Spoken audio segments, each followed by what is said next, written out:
Hello everyone, welcome you to this video which is going to talk about two things with the good news. Number one, ABC analysis for CA final audit May 24. Number two, last month revision plan for your audit. And what's the good news? That is something which you already know. And believe me, this is not making you April's fool. This time we are getting the largest span of holiday ever in the CA exams history in your paper of audit. अरे sir paper बहुत tough आएगा, तो जब ये announcement आया था कि audit में इतनी सारी छुट्टियां होगी उससे पहले ही आपके पेपर बन चुके होंगे, तो आप उसकी चिंता मत करिए दोस्तों। और इस बार ऑडिट में क्योंकि हमारे पास हैं 3 पूरे दिन और 2 अधूरे दिन, इसलिए ऑडिट की तैयारी अब करेंगे बड़ी आसानी से, बनाएंगे सब्जेक्ट को बड़े आराम से, scoring with the right strategy. Let's start with the ABC first. C final audit ABC मैंने 3 पार्ट में आपके लिए बनाए। सबसे पहले एक चैप्टर वाइज एक ओवरऑल सब्जेक्ट का एबीसी, फिर हर पर्टिकुलर चैप्टर में टॉपिक्स कौन से इंपॉर्टेंट है उसका एबीसी, प्लस एक अपने क्वेश्चन बैंक में कौन से क्वेश्चंस इंपॉर्टेंट है उसका ABC with specific marking on ABC. ये करके फिर डिस्कस करेंगे अपन last month revision. 3 days before exam का हमारा कैसे प्लान होगा, बिकॉज हमारा पेपर एएफएम का कंप्लीट होगा 4 मई को और फिर सीधे 8 मई को ऑडिट का पेपर होगा। तो क्या हम इसमें बीच में वोट देने जाएंगे? I don't know, but yes definitely audit की तैयारी बड़े मजे से आराम से अच्छे से कर पाएंगे। सबसे पहले अपन देखते हैं कि आईसीआई ने ऑडिट का सिलेबस में क्या वेटेज, एग्जाम वेटेज पैटर्न दिया है, क्योंकि ऑडिट के सिलेबस में सबसे ज्यादा चेंजेस हुए हैं। तो पास्ट में कौन से चैप्टर का कितना वेटेज रहा था ये अब रिडंडेंट है, बट हाँ क्वेश्चंस किससे ज़्यादा आते थे कम आते थे उससे हम हर पर्टिकुलर चैप्टर में क्या पॉइंट्स टॉपिक्स इंपॉर्टेंट है ये निकाल सकते हैं। बट जो आईसीआई ने एग्जाम का एक वेटेज पब्लिकली शेयर किया है, जिसको एग्जामिनर्स के साथ भी सपोजिटली शेयर किया गया और बोला गया है कि आप पेपर्स बनाते समय ये पेपर के अंतर्गत हो सके तो ऐसा pattern of distribution of marks with in the chapters manage करें। अगर मैं इन 19 चैप्टर्स की समरी देखूं तो ये समरी कुछ ऐसी आती है कि प्रोफेशनल एथिक्स को इंस्टीट्यूट ने 17 to 24% दिया है, यानी 20%। तो अगर इसमें से आप ये समझ लें 3 से 4 मार्क के अगर एमसीक्यूज आते हैं, एवरेज 2 से 3 मार्क के आते हैं, तो बचे हुए 15 से 16 मार्क के डिस्क्रिप्टिव क्वेश्चन, यानी आप 3 डिस्क्रिप्टिव क्वेश्चन इस पे सोच सकते हो। ऑडिट के पेपर में कोई भी क्वेश्चन डिस्क्रिप्टिव 5 मार्क्स से ज्यादा का नहीं आता है। स्टैंडर्ड वेटेज इज 554, तो may be 3 descriptive questions amounting to 14 marks and apart from that 3 to 5 marks of MCQ, so 20% a little on the higher side।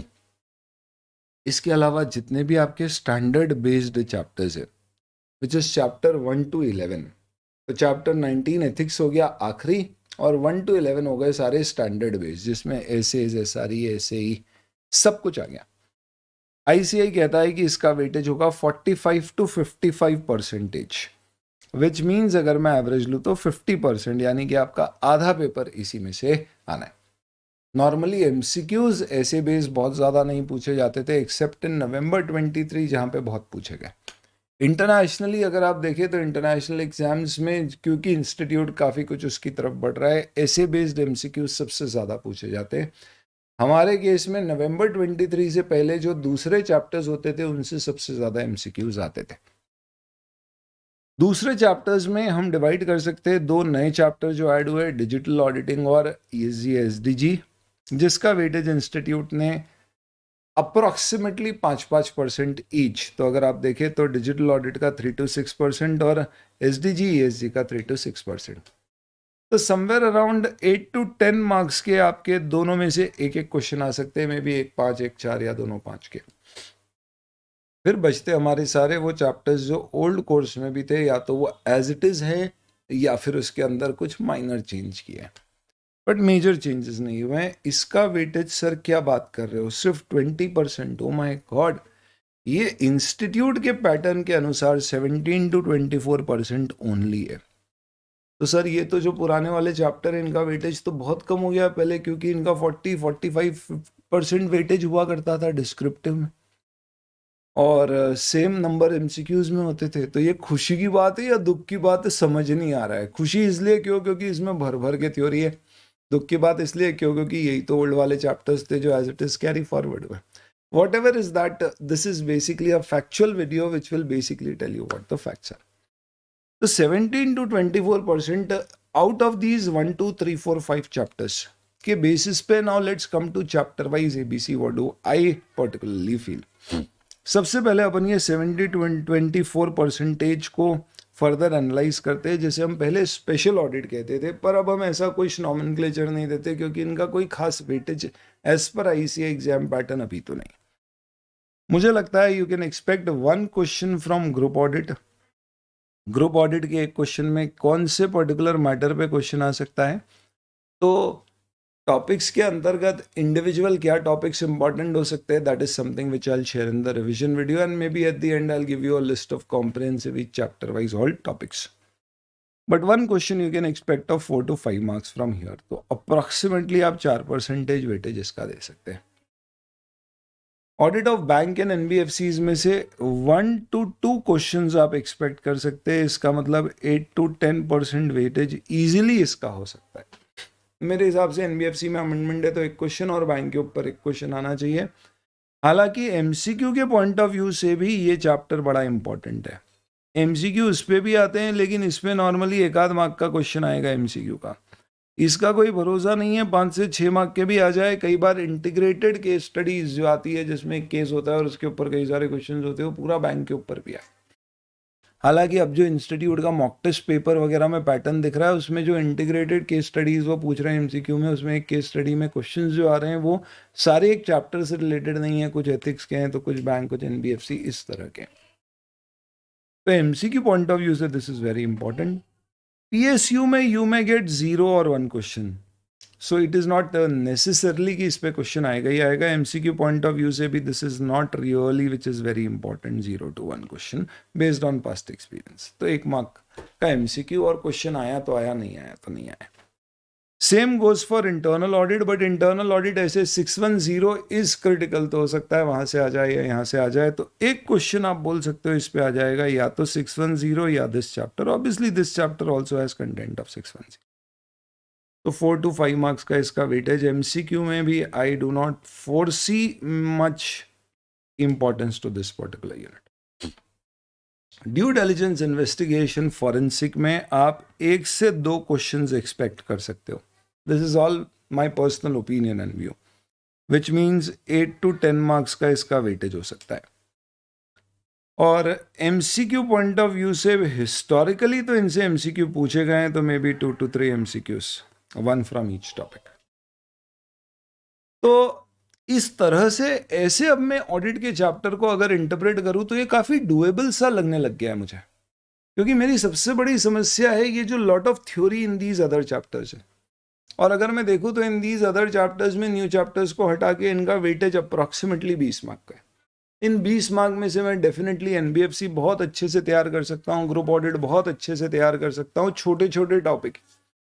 Bank में सिलेक्टिवली प्रोविजन बेस्ड बहुत अच्छे से तैयार कर सकता हूँ, अदर्स को मैं सिलेक्टिवली देख सकता हूँ। पीएसयू जेनेरिक टॉपिक है, कोई चैलेंजिंग नहीं है। ड्यू डिलिजेंस बहुत अच्छे से तैयार किया जा सकता है। इन्वेस्टिगेशन थोड़ा सा लेंदी, अपन रिवीजन से बहुत अच्छे से मैनेज करेंगे, पर सिलेक्टिवली पढ़ेंगे। फॉरेंसिक अगेन थोड़ा सा थ्योरी है, तो उसमें कुछ चीजें सिलेक्टिवली बहुत अच्छे से तैयार की जा सकती है। And internal audit is pure theory, it is more of mugging up, except 610 portion. तो कोई बहुत ज़्यादा बड़ा चैलेंजिंग नहीं दिख रहा है मुझे ये वाला पोर्शन, क्योंकि अब इसका जितना एग्जाम वेटेज है और ये जितने टॉपिक है, काफ़ी कुछ डुएबल सा नज़र आ रहा है। तो ये तरह से अब आप क्या कर सकते हैं, प्रायोरिटाइज कर सकते हैं कि मुझे कौन से चैप्टर सिलेक्टिवली, कौन से कॉम्प्रिहेंसिवली करना है। सर ये जो आपने बोला अगर कहीं लिखा हुआ मिल जाए, I will just share that with you. तो ये इसका वेटेज हो गया। अब आ जाते हैं अपन ऑलमोस्ट 45 to 55%, जो सबसे बड़ा वेटेज है हमारे इन चैप्टर्स का, जो ऐसे बेस्ड है उसमें क्या इंपॉर्टेंट है। So all the important stuff if I share with you, number 1, पहला chapter is to my mind very important, यानी आप इसे डेफिनेटली ए कैटेगरी दे सकते हैं। Second chapter to my mind is a B category item. Third chapter again is a B category chapter. ये A या B बोल सकते हो क्योंकि इसके ऊपर क्वेश्चन आता है एक. हिस्टोरिकली अगर मैं बोलूँ तो you find 1 question from this. इससे आप 0 to 1 क्वेश्चन एक्सपेक्ट कर सकते हैं. इससे एक क्वेश्चन आप जरूर एक्सपेक्ट करना. 240 अब इंटर से हटा दिया, यहाँ रख दिया है, तो एक क्वेश्चन तो बनेगा इससे, ये या 216 में. ये दो सबसे ज़्यादा इंपॉर्टेंट है. 402 कभी आता है कभी नहीं आता. इस पे तो आप मान के चलना कि एक क्वेश्चन मिनिमम आता ही है, पर ये छोटा है और हो सकता है इस कारण से इससे 2 क्वेश्चन आ जाएं. इसका क्वेश्चन तो मिलेगा ही मिलेगा आपको सब जगह. एमसीक्यू अपन स्पेसिफिक बात नहीं कर सकते क्योंकि historically we don't have a large big history of ऐसे बेस्ड एमसीक्यूज. इन दोनों चैप्टर्स को इंस्टीट्यूट ने प्योरली चार्ट बेस्ड कवर किया, बट डिस्पाइट दैट इंस्टीट्यूट ने बोल दिया भैया सारे ऐसे तो सिलेबस में ही है. तो आप इजीली एक्सपेक्ट कर लो कि 500 सीरीज में से आपको इन दोनों चैप्टर के मिला के 2 क्वेश्चन आ सकते हैं. With in which standards could be most important. Historically institute की पसंद रहा है 501, 505. In fact, 540 goes here. तो in that sense, this is a very important. ये एक अकेले पर्टिकुलर टॉपिक के कारण ये वाला चैप्टर इंपॉर्टेंट हो जाता है. यानी कि आप इसमें ऐसा लिख लो 0 to 1 क्वेश्चन प्लस 540 का तो आप एक क्वेश्चन एक्सपेक्ट कर ही सकते हो. तो what I would rather put it like this is, let me revise this particular statement like this. Audit planning strategy और execution में you will get 0 to 1 question. But 600 to ये वाली जो सीरीज है इसमें you will definitely get another 1 question. तो 300 plus execution strategy not really important, but ये स्टैंडर्ड्स इसमें जो कवर्ड है they definitely are important. Reporting के ऊपर आप इजीली एक्सपेक्ट कर लो you will get 1 to 2 questions, और मेरे हिसाब से ये डेफिनेटली ए कैटेगरी आइटम है. ये ए भी हैं, इनमें सिर्फ वो टॉपिक्स ज़्यादा इंपॉर्टेंट है जिसे मैं अंडरलाइन कर रहा हूँ, जैसे कि here 501, 505, 570. To some extent, a representation 580. Reporting very, very important. 705 very important. Caro very, very important. These two are very, very important topics. The whole chapter is very important. इसमें आखिरी में ऑडिट रिपोर्ट, सर्टिफिकेट, ऐसे कुछ comparisons भी दिए हैं, कभी आ जाए तो आ जाए. तो आप ये मान के चलो कि 2 क्वेश्चन तो सेफर साइड में कहीं नहीं गए. इसके कोई बड़ी बात नहीं है, 3 पे भी आ जाए. अगर मैं कारो ऐड कर दूँ तो लेट मी से 1 to 2 questions I expect pure from the SS part, plus additional you expect questions from कारो और सेक्शन 143 पावर्स एंड ड्यूटीज. यानी कि एक क्वेश्चन आप इससे एक्सपेक्ट कर लीजिए, मे बी एक क्वेश्चन इस पे. तो हो सकता है इस पूरे चैप्टर में मिला के आपको 3 से 4 क्वेश्चन मिल जाए. Such an important standard. तो क्या सर ये 15 मार्क का ही एक अकेला चैप्टर हो सकता है? आई एम नॉट सेइंग हमेशा होता है, बट पोटेंशियल है इसमें होने का. कई बार 10 मार्क का कारो ही पूछा हुआ है, तो आप समझ लो क्योंकि कारो यहाँ इंक्लूड कर दिया है तो कितना क्रिटिकल रहे. जितने भी नए चैप्टर्स, मुझे लगता है कि इन सारे नए chapters 8, 9, 10, 11 which is your primarily 2000, 3000, 4000 and 800 series, इनमें से किसी 2 पर्टिकुलर सीरीज के ऊपर क्वेश्चंस आना चाहिए. यानी कि you can expect minimum 2 questions from these 4 chapters. तो आप ये लिख सकते हैं कि 8, 9, 10 और 11 इन सब में मिला के आई एक्सपेक्ट 2 क्वेश्चंस. मेरा मानना है ज़्यादा इंपॉर्टेंट या क्रिटिकल इसमें से क्या हो सकता है? 805, 810, 4400 सीरीज अपने आप में इम्पॉर्टेंट है. मेरी मान्यता में मैं इसे ए कैटेगरी दूंगा, इसे बी दूंगा, रिव्यू को डेफिनेटली बी और सी कैटेगरी क्लासिफाई करूंगा एंड इसे बी क्लासिफाई करूंगा. प्रोस्पेक्टिव के अंतर्गत आई थिंक 3402 और 3400 आर मोर इम्पॉर्टेंट देन 3420. तो इससे साइनली हमें क्या समझ में आ गया? अब आप इसका अगर टोटल लगाओगे तो यू विल फाइंड कि टोटल इंस्टीट्यूट 19 क्वेश्चंस पूछता है. कैसे? Let me show you the exam paper pattern.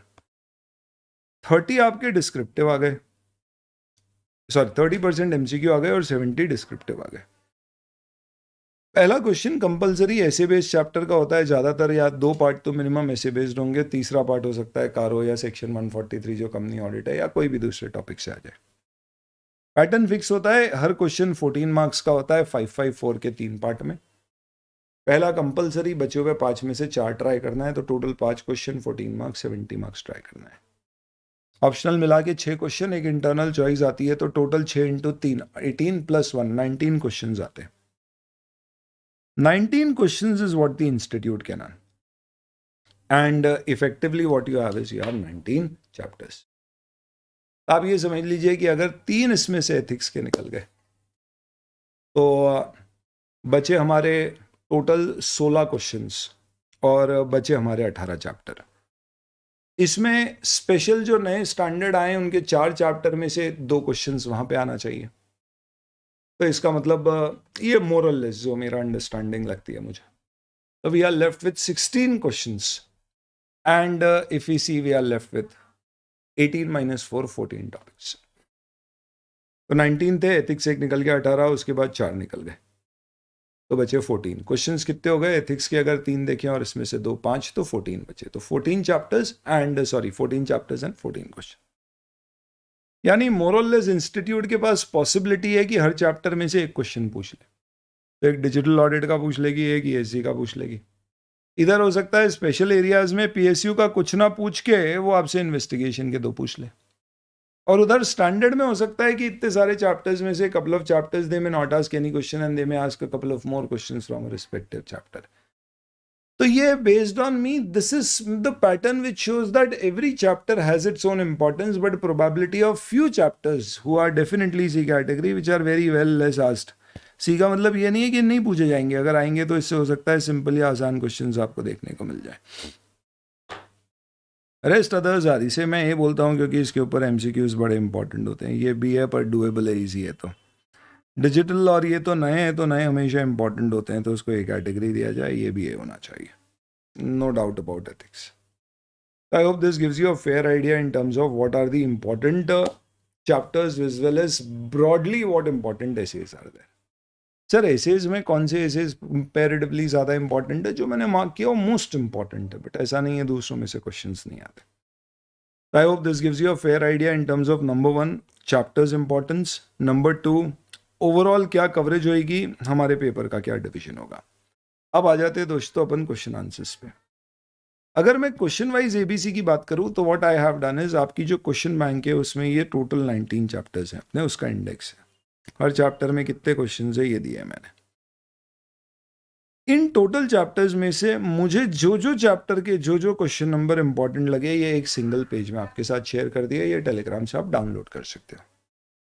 क्या क्वेश्चन आंसर्स का इंपॉर्टेंस ऐसा होना चाहिए सर कि मुझे फोकस करना चाहिए क्वेश्चन एंड आंसर्स पे मेरी पढ़ाई के दौरान?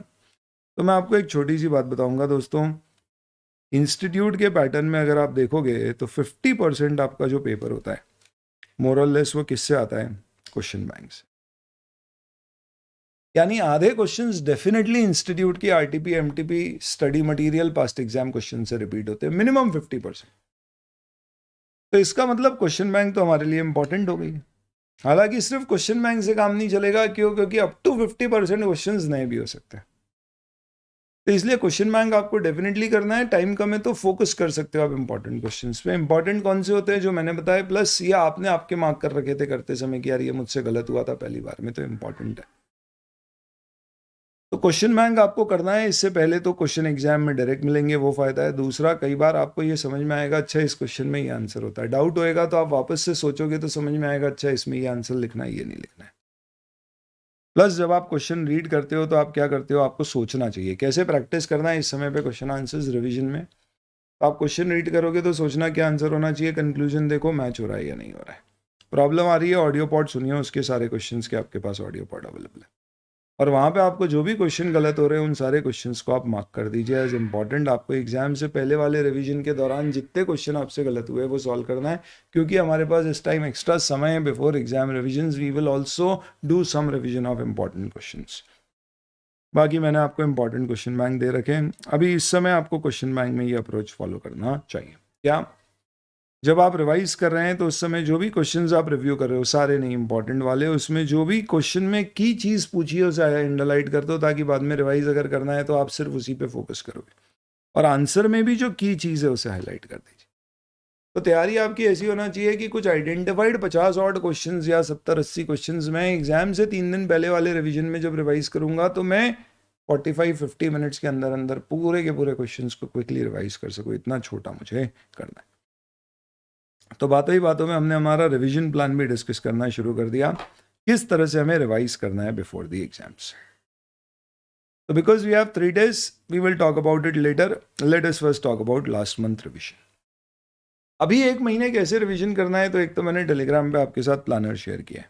You can go through that particular planner, that will basically show you कि आप ऑडिट कैसे प्लान कर सकते हो. मैंने उसमें सजेस्ट किया है कि अगर आप सिंगल ग्रुप दे रहे हैं तो डेफिनेटली आपको डेली रखना चाहिए ऑडिट के लिए, यानी almost every day you should keep for audit. और थोड़ा थोड़ा रोज करें, क्या कि थ्योरी है तो आप अच्छे से रिवाइज कर पाएंगे. आप देखेंगे ऐसी शीट शेयर करिए, बोथ ग्रुप दे रहे हैं तो कैसे रिवीजन प्लान हो सकता है, सिंगल ग्रुप दे रहे हैं तो क्या हो सकता है, आप यूज कर सकते. इसके अलावा let me share you broadly what should be the sequence for study when you are studying. अब आप ऑडिट उठा रहे हो तो क्या देखना है, ये इंपॉर्टेंट है आपके लिए. सबसे पहले आप एथिक्स से उठाओ, इंटरेस्टिंग है, डुएबल है, वेटेज भी है. 100% कवरेज के उद्देश्य से नो एबीसी. फिर चैप्टर 1 to 11 सीक्वेंस में लीजिए, जिसमें फिर कारो कंपनी ऑडिट वाले पोर्शन भी करिए. चैप्टर 2, 3 और 4 में आप एबीसी फोकस रख सकते हैं, क्योंकि वह थ्योरी कंटेंट बहुत ज्यादा है. बाकी सारे चैप्टर में हो सके तो आप कोशिश करिए 100% कवरेज करने की, 2, 3, 4 छोड़ के. इसके बाद आप करिए चैप्टर 13, 14 और 18, क्योंकि 14 मेरे हिसाब से इंपॉर्टेंट है, बैंक एनबीएफसी, और 13 और 18 नहीं. यहाँ पे आप एबीसी फोकस रख के तैयारी कर सकते हैं. बैंक पूरा कवर नहीं किया जा सकता है, रिवाइज भी करना मुश्किल है एग्जाम से पहले, तो फोकस रख सकते हैं आप. प्रोविजन बेस्ड जो रिवीजन में अपन देखेंगे इंपॉर्टेंट है उसमें. और 15, 16, 17, 12 बचे हुए चैप्टर्स का रिलेटिवली वेटेज बहुत कम है. यहाँ पे आप सिलेक्टिव कवर करो. आपको ऑडिट का जो डर है, इतनी सारी थ्योरी कैसे कवर होगी, वो काफी कम हो जाएगी. क्योंकि जहाँ तक एसेस के चैप्टर्स की बात है दोस्तों, एसेस सब लॉजिकल है. अपन ने क्लास में जैसे पढ़े हैं, आपने रिवाइज किया, रिवीजन वीडियोस देखिए. आपने क्लासेस यहाँ से नहीं भी लिया, आप रिवीजन वीडियोस का बेनिफिट ले सकते हैं. बहुत लॉजिकली कनेक्ट होकर बड़े कंपेरेटिवली, आई विल नॉट से इजी, बट कंपेरेटिवली ग्रिप में लेने में पॉसिबल है. तो मेरे हिसाब से ये सीक्वेंस होना चाहिए आपका.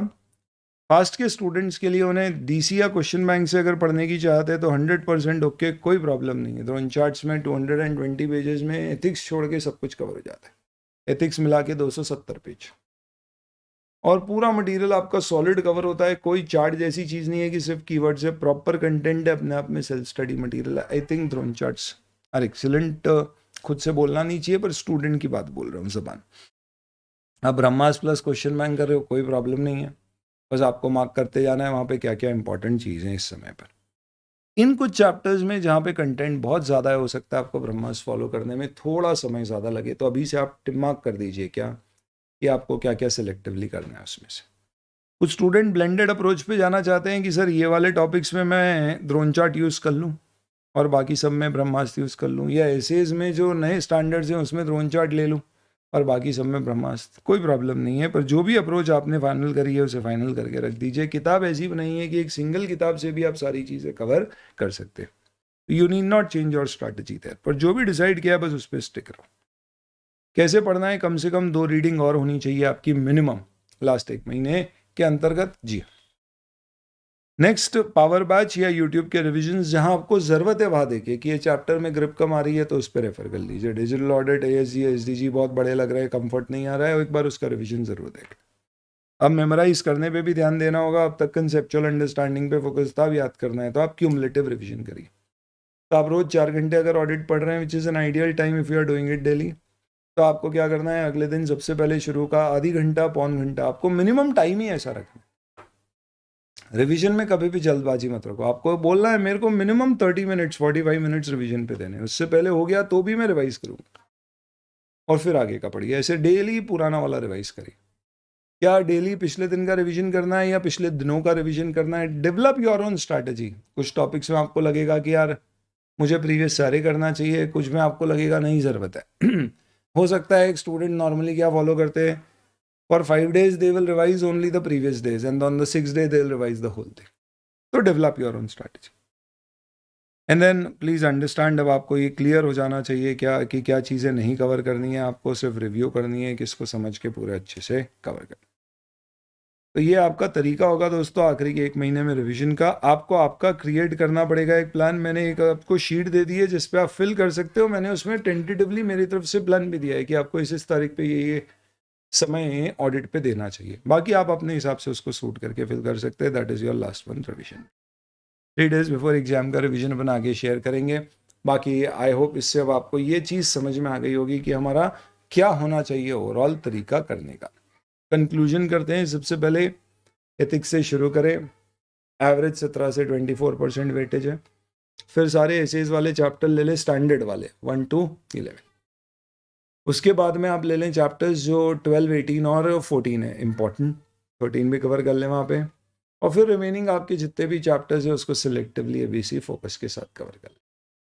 हर चैप्टर के बाद उसकी क्वेश्चन बैंक करें जो आपने मार्क कर रखे इंपॉर्टेंट, या जो इस बार मैंने अभी आपको इंपॉर्टेंट मार्क किए उनको, और हाईलाइट कर दीजिए क्वेश्चन के की एलिमेंट और आंसर के की एलिमेंट, ताकि एग्जाम से पहले भी एक बार रिवाइज कर पाएंगे। इस समय नया कुछ भी नहीं उठाना है, जो किया है उसी को और अच्छे से तैयार करना है। और हमारा एकदम सिंपल ऑब्जेक्टिव है इस पॉइंट पे कि ऑडिट को हमें तोड़ तोड़ के खाना है। How do you eat an elephant? 1 bite at a time.